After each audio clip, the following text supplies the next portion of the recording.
ఆవు నెయ్యితో అభిషేకములట, నెయ్యితో అభిషేకములట, పుట్ట తేనెతో అభిషేకములట, తేనెతో అభిషేకములట,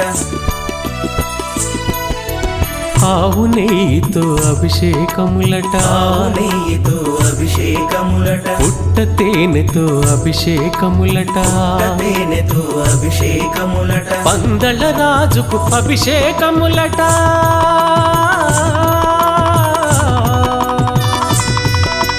పందల రాజుకు అభిషేకములట, పాప సంహారుని అభిషేకములట. అభిషేకము చూతమురారండి, మన అయ్యప్ప స్వామికి అభిషేకము చూతమురారండి. అభిషేకము చూతమురారండి, మన అయ్యప్ప స్వామికి అభిషేకము